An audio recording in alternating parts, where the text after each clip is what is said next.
Hi guys, get ready with me. Mag-impake ng mga dadalhin bukas dahil Boracay kami. First time namin babiyahe papuntang Boracay. First time namin magpa-flight. So, medyo naguguluhan pa ako kung alin talaga dito yung dadalhin. Pero, ilang araw na rin naman akong nagsusearch sa mga dadalhin.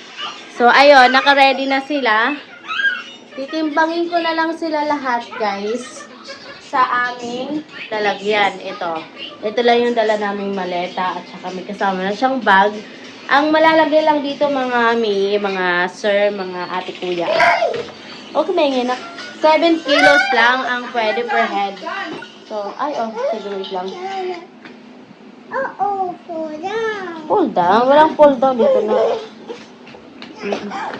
Oo, ito na. Ano ka ba ito? Ayan. So, ang malalagay ko lang dito, guys, is 67 kilos. Kasi tatlo lang kami, yung asawa ko, yung anak kong 2 years old. Ay, meron na rin siyang sariling 7 kilos dapat. Ano to? Ayan. Oh, no. Ganun mo lang. So, meron na rin sariling 7 kilos yung aking 2 years old na toddler. So, ang dadalhin namin is 67 kilos lang kami. So, ito lang lahat yung na-prepare ko. Ayan.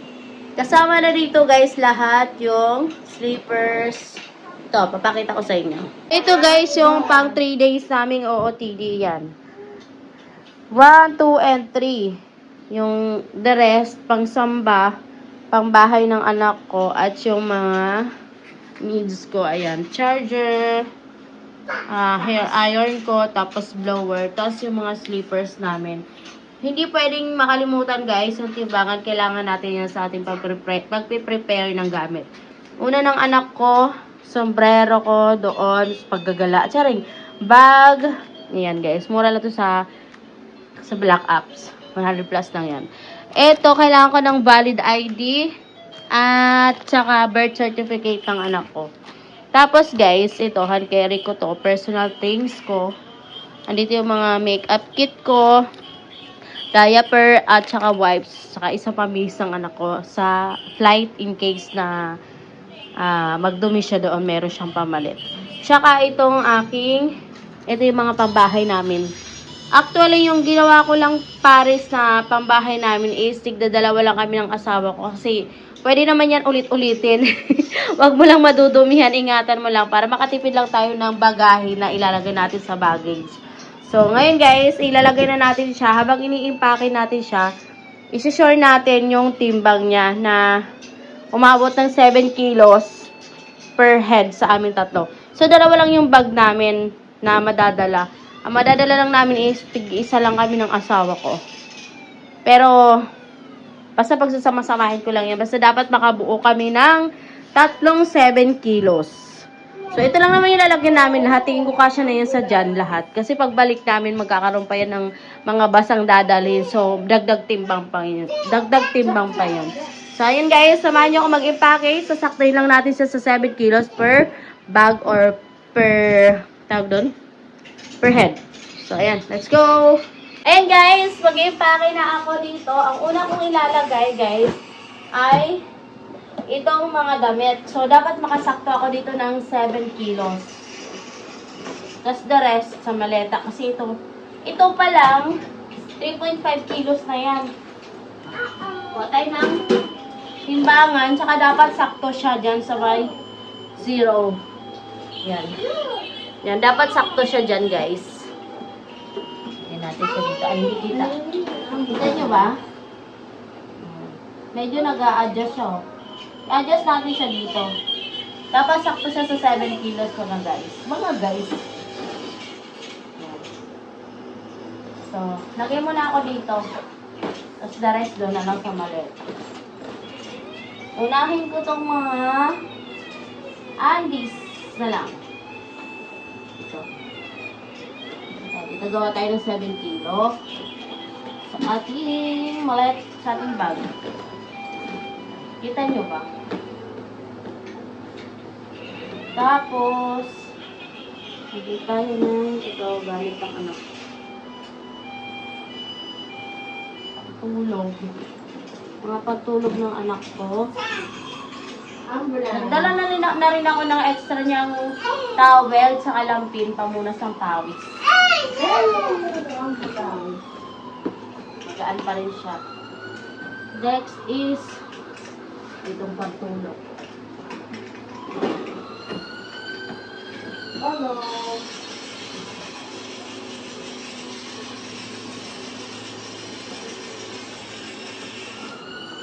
Mga pantulog natin, kailangan natin yan.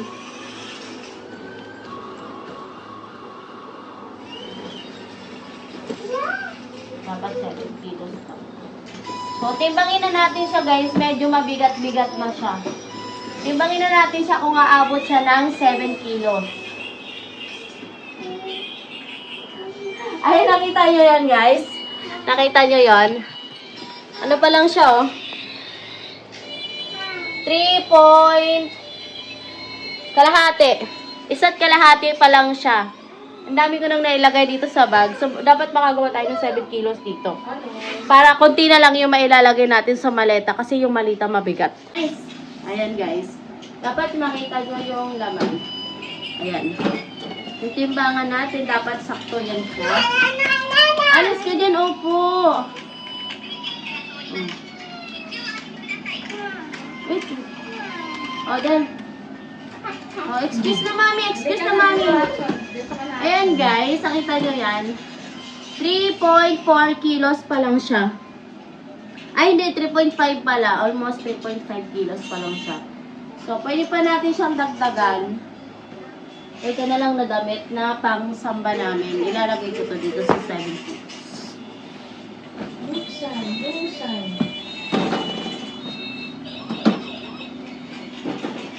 Ayan.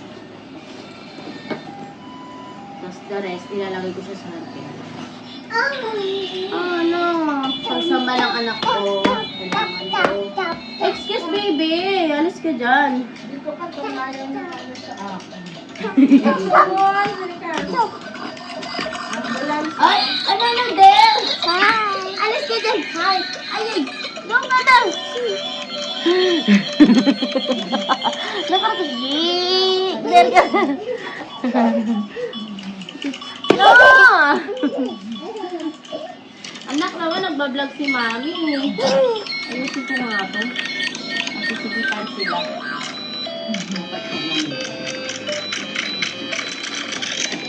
Ay, naku! Alis dyan! Tawa-tawa ka. Alis na wala tayong monopad. Ay, naku! Itlog ka talaga. Pasok, wala naman ako nilagay dito ng mga di kuryente. Walang nakalagay na cream or kahit mga matutulis na bagay. Wala akong nilagay dito. Timbangin na natin. Nga.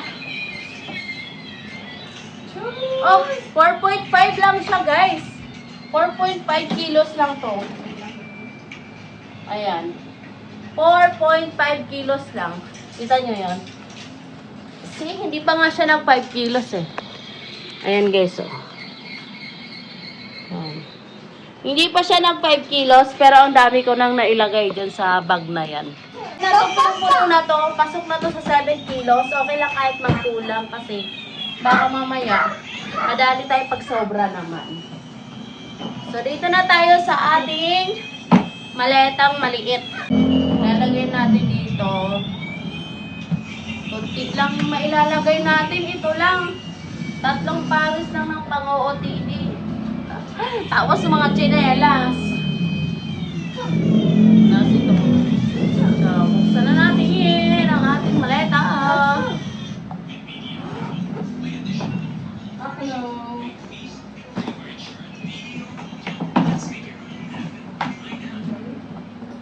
Malamig.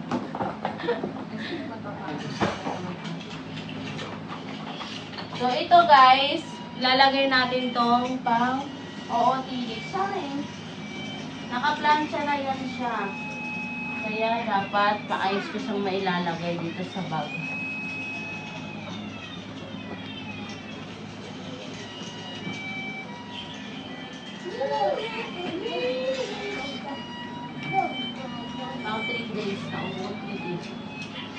Tapos, tsinelas. Itong mga tsinelas, ilalagay ko siya dito sa loob ng maleta. Tapos, ito palang bag.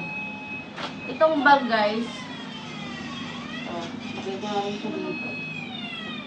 Diba? Ang konti. Tapos, lagyan natin dito yung isang asawa. Oo, opo. Malinis naman to guys, kasi bagong laban naman to, wala tong dumi.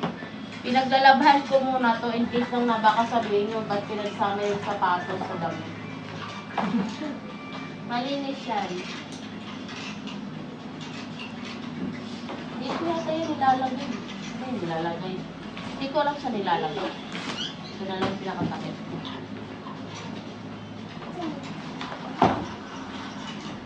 Wala akong ziplock. Okay na yan. Ito na. Paano ba ito? Ganon. Ha! Hindi ko alam paano ilagay. Paano na yan? Paano na yan? So, itong mga to, ilalagay ko to sa aking personal things. Ito, dito ko siya ilalagay. Hi! O, alis na dyan. Ano na? Itong unan pala, saka sombrero. Ano ba ito? Binibit-bit ba ito? Ilagay ko na lang siya dito. Itong sombrero. Opo. Machon, come here, Machon. Machon, come here. Machon. Oo. Buksan. Buksan. Ito naman, timbangin muna natin siya kung kakasya dito sa 7 kilos. Baka sumobra tayo, patay tayo dyan. Oh no. Ha! Kita nyo ba? Ayun! Wala pa siyang 5 kilos. Alis yung mga... No. Oo, doon ka muna. Ay, wala pa siyang 6 kilos, guys. 5.5 kilo lang siya. Almost 6 kilos na din. Tanggalin mo yun na. Ayan. 5 3/4 lang siya. 5 3/4 kilo. Dito na lahat yung patatlong araw na OOTD, sombrero, tapos bag. Dito na. Excuse, baby. So, ayan. Okay na yan. Di ba nilang magkulang, wag lang tayong magsobra or sumobra. Ito, almost 5 kilo lang to. Excuse, baby. John, come here. John, baby, look at. 4 Opo, ikaw, opo. 4.5 kilo. Sabihin na natin 4.5 kilo and 5 kilo lang siya. Baby, go. Ayan. Gumaan. Ba't ganun? Gumaan. Tapos ito, ilalagay ko siya dito sa aking personal things. Ito yung mga personal things ko, guys. Yung mga Abubot makeup kit lang yan. Makeup kit, talagay ko siya dito. Unahin ko lang itong aking blower. Lagay ko dito yung blower ko sa aking bag. Ayaw ko na kasi magdala. Tapos itong hair iron ko, lagay ko na lang siya dito sa personal things para hindi na ako maghalungkat. Baka mamaya makita nila nandoon. Tapos itong mga charger, guys, dito siya dapat sa aking bag. Sa carry-on. Carry-on bag, ayan. Tapos yung mga cellphone, ibibigay ko na lang sa asawa ko. Kasya-kasya na yung dita, guys. Tapos, eto guys, kailangan po lagi ng magdala tayo na in case lang. Tsaka itong unan. In case, una ng anak ko, in case nahanapan tayo ng birth certificate ng bata, dala ko yung birth certificate tsaka valid ID ko. Lalagay natin siya dito sa aking bag. Tapos, sitimbangin ko rin to guys kasi baka sumobra din. Ayan o. Ano lang siya? Almost 2 kilo lang. Almost 2 kilo lang tong bag na to. So, magaan lang siya. Cellphone na lang ang kulang na ilalagay ko. Marami pa akong extra space sa 7 kilo per head namin. Kasi ito 5 kilo lang. 5 kilo. Ay 4.5 kilo, 5 kilo. Okay lang. Try ko nga itong pagpatungin.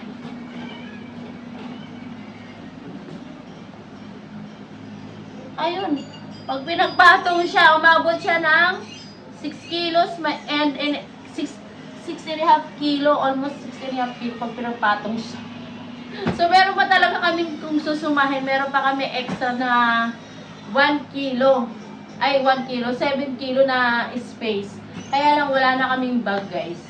Saka mas okay ng kulang. Di bali ng kulang, wag lang sumobra. Kasi first time tayong bababay dito sa Maynila, Caloocan. First time tayong mabiyahe. So, ayun lang guys. Ito lang yung mga dadalhin namin. Ayun, sa mga gusto mag-prepare ng gamit pag magpa-flight. Tips lang po, dapat lagi tayo may timbangan na dala-dala. O kahit anong timbangan yan, basta yung tama. Ito kasi timbangan to ng paninda namin. So, tama ito, tama. Antik yan. So, ayun guys. Di bali nang kumulang yung 7 kilos yung per head. Wag lang sumobra para hindi kayo pagdating doon maghahalongkat. Ayun, first time na babagis. Nagpe-prepare ng bagahe pero kala mo master na no? Pero hindi ko pa rin show yan guys. So, ngayon guys, kung meron kayong suggest, just comment down below. Aray! Sige po, bye-bye!